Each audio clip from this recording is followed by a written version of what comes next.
The Cannabis Conference and Expo returns to Toronto, June 1st through the 3rd. This exciting event is free for cannabis retailers and will feature Tommy Chong receiving a Lifetime Achievement Award at the Cannabis Industry Awards. There are still good booth locations available. For more information about exhibiting or to register to attend, go to ocannabis.com. That's OCANNABIZ.com. Hi, I'm James, and I'm proud to work in cannabis because cannabis changes lives for the better.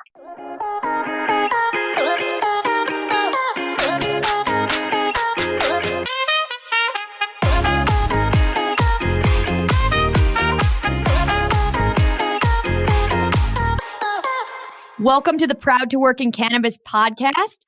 I'm your host, Karson Humiston, the founder of Angst, and today we are so excited to have James Kahn. James is the director of Liberty Cannabis Cares at Holistic Industries, one of the leading multi-state operators. We've been lucky enough to be working with Holistic Industries for the last few years, and we are so excited to have James here today. James, welcome. Thank you, Karson. Total pleasure to be here. To kick it off, James, give us the quick intro on your background and how you decided to make the jump into the cannabis industry. Well, I'm not sure I can do it so quickly because it's a little complicated, but my background is I'm a rabbi. I spent 6 years in rabbinical school, and after rabbinical school, I did a bunch of different things in the Jewish world, but really I was a chaplain. I worked in social services. At the same time I was doing that, my family opened up a mom and pop dispensary in DC, actually the first medical dispensary in DC. And so as I was doing my rabbi thing, I'm watching my family open up the store and I'm part of it. And I'm seeing the impact that they are having on lives. And that's why I became a rabbi in the first place, is because I wanted to help people live better. And I saw that cannabis was doing just that. And at a certain point, I realized I could probably make just as much of a difference in cannabis and help just as many people, if not more, honestly, than I was doing in my work as a rabbi. So that I realized my rabbinic superpower of kind of helping normalize uncomfortable topics or things that people don't feel comfortable talking about publicly, that I could help destigmatize them and that I really could be a force for good in the industry. And so I made the jump. And when you made the jump, did you go straight to holistic? Yeah. So I knew I couldn't work in a small dispensary space with my parents and my brother and my wife, all of whom were part of our medical cannabis dispensary in DC. But I had made a lot of connections just through that dispensary in DC in the few years prior to making the jump. And one of those connections was with Josh Genderson, who's the CEO of Holistic Industries and who helped shape the regulations in the DC medical program. So Josh had a independent mom and pop grow in DC. And at a certain point, Josh decided to take that model of Holistic Industries and expand. And when he did, he looked around and saw Tacoma's success in the way that we did business. And he saw a lot of his own values in the way my family was running the company. And he asked me to bring those values to Holistic and to help him establish Holistic outside of DC and specifically to open up his first dispensary in Maryland, his first dispensary anywhere, but it just so happened to be in Maryland. So I worked with Josh on the applications, and it was a long story, but it eventually became that we opened up the first Liberty dispensary in Maryland. I ran that store for a year, but it was never really my intention to be the GM of a retail dispensary. It's not really my skill set, although I loved doing it and really loved envisioning what a dispensary could look like and what it could be, and really recognizing that the medicine starts with the interaction between the guides and the bud tenders and the patients. But after about a year, I started working on more applications, helping us expand beyond Maryland. And in these applications, I'm seeing some amazing promises made, some amazing really intentions to have a transformative impact on the communities that Holistic wanted to enter. And so I spoke to Josh about, this is like going to take a team of people to accomplish these goals. And he said, "You're right." And I said, "I'd like to head that team." And he gave me the job. And that's how I became the head of community outreach and corporate social responsibility at Holistic. And it's kind of just evolves from there. And I'm super excited to dig into the role a little bit, but talk to us a little bit about Holistic. It's amazing that you were there for when they opened the first dispensary in Maryland, and now Holistic is in multiple states, very big scale. Bring us up to date on the status of Holistic Industries as a business. When I joined Holistic, I was, I think, the 14th employee.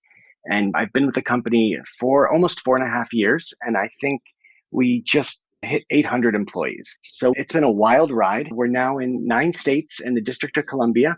We are a vertically integrated company, meaning we have dispensaries and grow processing facilities in each of these states, and really growing not just through purchasing and M&A, which is a very typical way for large cannabis companies to operate, but winning merit-based licenses and really winning over communities and highlighting our model as distinct and the way that we engage with communities as distinct. And it's been very successful.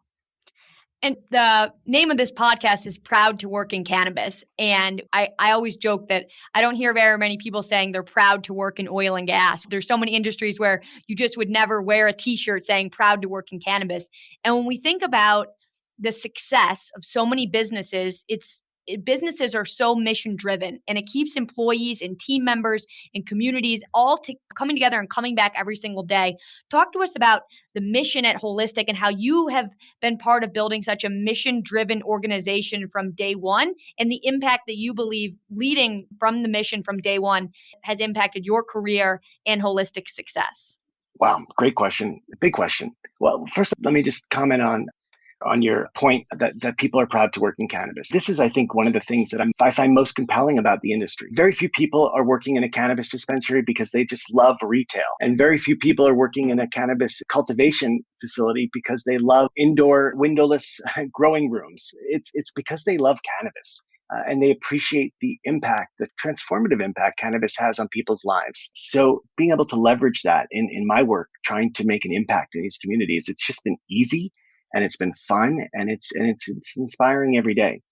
And we all know the mission of trying to just help people, right? So I had a patient in Pennsylvania reach out to us recently, and he sent the most beautiful email talking about how he served 13 years in the military, and he had really kind of forgotten what it felt like to feel comfortable. He has Crohn's, he has PTSD, and a host of other issues going on. And he said until he had tried our cart, he just hadn't felt just comfortable in years. And he wanted to thank us for that. So that little thank you was just so meaningful to our teams. But beyond even just the impact we have on individual patients, which is really at the core of Holistic, the way I met Josh Genderson was and really got to know him was because we had a mother and her son, Lisa and Jackson Layden, who were very great cannabis advocates in DC. Jackson was a young kid at the time, but he was DC's first pediatric cannabis patient. He had epilepsy, and Lisa, his mom, was flying to Colorado and California to bring back tinctures rich in THCA and CBD, and she was doing that at the risk of her own professional life and really her safety, as she could end up in jail. And so when DC's program came alive, it was a very limited program, one of the most restrictive programs in the country. In fact, growers, when you won a license to grow in DC at that time, you only were allowed to grow 95 plants. So when you're only allowed to grow 95 plants, and that includes the mothers and the cuttings, and it's nothing. And you're going to plant the most economically viable strains. What's going to be able to support the business? And it really wasn't CBD rich strain, but that's what Jackson needed. And so nobody was willing to grow CBD in DC at that time because of the way it was structured. So Lisa went around to each of the growers, and my family brought her and Jackson to go see Josh. And within a month, Josh had CBD plants growing at our DC grow. And he hired a scientist to work with Jackson's doctors at Children's Hospital. And we ended up creating a proprietary blend tincture, a CBD tincture blend that we named after him. We called it Jackson's Courage. It's still being used to this day and provided to children in the district at no cost. So that kind of captures some of what you're talking about. It's unbelievable. Caring about people is in Holistic's DNA. And I think that's why I've been able to really flourish and take off in my role at Holistic. I've really just kind of capitalized on who Josh was as a person and who this company that he created was becoming, which was a company, he just attracted people that really were passionate about the plant and passionate about its ability to help people in very difficult moments of life. So that's one part of the answer. The other part of your question was your role over the last 4.5 years as employee 14 to the business is now 800 employees. How has your role evolved? As I mentioned, we were just actually 2 licenses in DC, both of them cultivation and both of them 95 plants. So when I came in, it evolved from helping with the application in Maryland to running our dispensary, kind of imagining our dispensary experience. And I was, at the time, this was before COVID, really seeing dispensaries as almost a third space, a place where people could come, and we were often the best moment of that person's day was coming to the shop. We had people that could have easily purchased enough product to take them through the month, but they wanted to shop every week or sometimes daily with us because that was their human interaction, or that was a place where they could be themselves and be real about what mattered to them and what they were struggling with and what pains they were having. Where else can you go and share all the challenges that you're having, and people actually listen and then try to help you and give you recommendations on what might be helpful? And it just recognizing the relationships and placing relationships at the center of the dispensary experience was something that we did in that first dispensary in Rockville. And then I got a chance to run it and to see it come to life.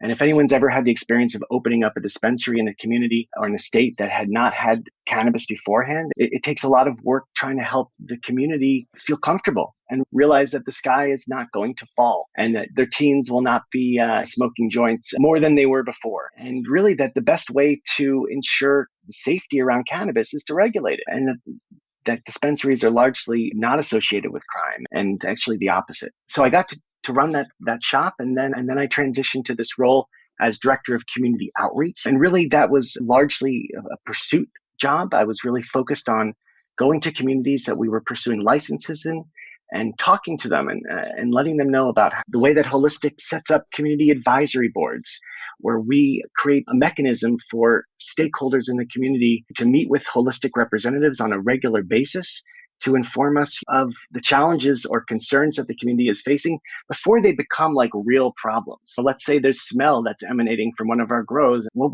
we can fix that. And also just finding out what are the things that keep this community up at night? What are the challenges this community is facing? Is it homelessness? In one community in Massachusetts, their seniors were largely scattered around a large geographic area, and they were struggling with loneliness. There wasn't public transportation. So Holistic funded a van that would provide free transportation to folks in this community. And it was one way of kind of winning over an elderly demographic within the community that was largely opposed to our presence there. We have a cultivation center in that community, and it really helped show them that we are contributing, not just to jobs. We're now, I think, the largest employer in that community, but to the good and welfare of its citizens. And when COVID hit and we stopped being able to do that transportation and bring everybody together in a small van, we made a $10,000 donation to purchase iPad and hired someone who could help set them up in people's homes so that those folks could be FaceTiming with their grandkids or accessing telemedicine. That's a bit of what I do. And it's really become a core part of our culture at Holistic, this culture of caring, right? That's really kind of leveraging the fact that so many people care and are proud to work in cannabis. I'm sure a lot of people listening to this are like, I definitely want to work in cannabis. What advice do you have to somebody considering the crossover into cannabis? And what do you wish that you would have known before you joined the cannabis industry? Wow. Well, one thing, a lot of people might be ruling out cannabis because they don't have experience, but there's no one really has a lot of experience in cannabis. And I think one of the things that good cannabis companies are doing is that they're able to see the talents that folks who have pursued other careers might have and to really benefit. So for example, the head of our marketing department at Holistic was the CEO of a major international advertising agency. In fact, the CEO of an advertising agency that was responsible for bringing Viagra to market.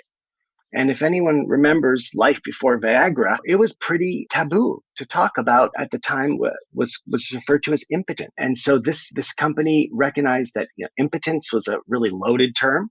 And they came up with the phrase ED, which stands for erectile dysfunction, but they called it ED. They hired Bob Dole. And all of a sudden, everyone's asking for this little blue pill. And it's okay to talk about. In fact, it became part of popular culture. So he has been essential to really helping us break down barriers and walls that we face with cannabis, where so many people who could benefit from it have grown up with the war on drugs and Just Say No and This Is Your Brain on Drugs, and are rightfully scared of cannabis because that's what they've been taught. And so we are breaking down those barriers and that's a great example of how someone's background doesn't need to be in cannabis to make a difference to make a real difference in the industry. We always say, keep your career, change your industry, right? There's anything that you're doing in another industry, likely those skills can be transferred into cannabis. And reality is, if there's 400,000 employees in the space today, in 5 years from now, there's going to be 1 million employees. There's 600,000 people that aren't in the cannabis industry right now that in 5 years from now will be in the cannabis industry. And they come from all different types of backgrounds, all different types of industries and positions. And there's a place for them in cannabis. Couldn't agree. My last question for you, James, is looking forward at the industry, what is the impact that you hope that you bring and continue to bring? If you were looking back 5 years from now, what is one thing you're really looking forward to bringing to the cannabis and making an impact in the space? For those folks considering a career in cannabis, in my humble opinion, it's a historic opportunity to be part of history. How often do you get a chance to be part of the creation of $1 billion industry? And we know that's what cannabis is. And what that industry looks like is still yet to be ultimately decided. So for me, I hope my contribution to cannabis is to help cannabis become an industry that really reflects the values inherent in the plant itself, the values of generosity, of connection to other folks, of joy and giving. Cannabis is shared amongst folks.